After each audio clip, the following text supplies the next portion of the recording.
When people come to the only professional wizard in the Chicago phone book for help, they're one of two things: desperate or smart. Very rarely are they both. The smart ones come to me because they know I can help. The desperate ones because they don't know anyone else who can. With a smart client, the meeting is brief and pleasant. Someone has lost the engagement ring that was a family heirloom and has been told I'm a man who can find lost things.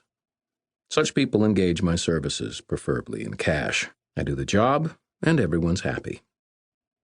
Desperate clients, on the other hand, can pull all sorts of ridiculous nonsense.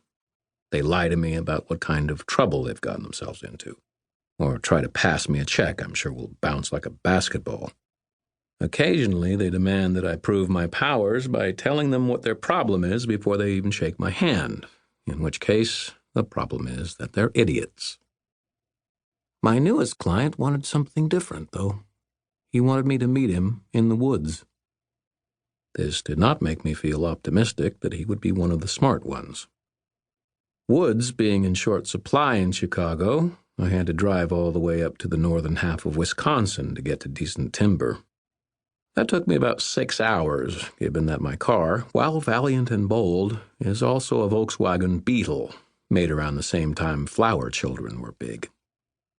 By the time I got there and had hiked a mile or two out into the woods to the appointed location, dark was coming on. I'm not a moron, usually.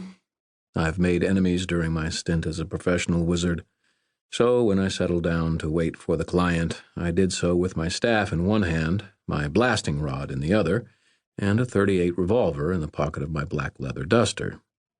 I blew out a small crater in the earth with an effort of will, using my staff to direct the energy, and built a modest campfire in it.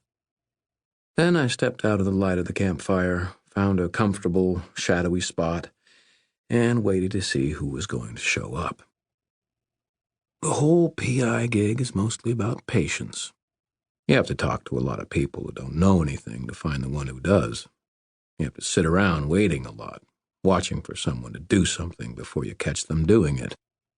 You have to do a lot of searching through useless information to get to one piece of really good information. Impatient PIs rarely conclude an investigation successfully and never remain in the business for long. So, when an hour went by without anything happening, I wasn't too worried. By 2 hours, though, my legs were cramping and I had a little bit of a headache, and apparently the mosquitoes had decided to hold a convention about 10 feet away because I was covered with bites. Given that I hadn't been paid a dime yet, this client was getting annoying fast. The fire had died down to almost nothing, so I almost didn't see the creature emerge from the forest and crouch down beside the embers. The thing was huge. I mean, just saying that it was 9 feet tall wasn't enough. It was mostly human-shaped, but it was built more heavily than any human, covered in layers and layers of ropey muscle that were visible even through a layer of long, dark brown hair or fur that covered its whole body. It had a brow ridge like a mountain crag, with dark, glittering eyes that reflected the red-orange light of the fire. I did not move, not even a little. If that thing wanted to hurt me, I would have one hell of a time stopping it from doing so, even with magic. And unless I got lucky, something with that much mass would find my .38 about as deadly as a pricing gun. Then it turned its head and part of its upper body toward me and said, in a rich, mellifluous Native American accent, "You done over there? Don't mean to be rude, and I didn't want to interrupt you, wizard, but there's business to be done." My jaw dropped open. I mean, it literally dropped open.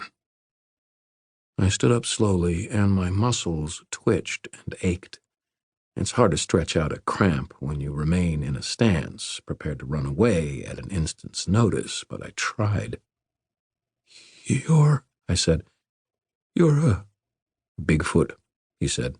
Sasquatch, Yowie, Yeti, bunch of names. Yep. And you called me? I felt a little stunned. Did you use a payphone?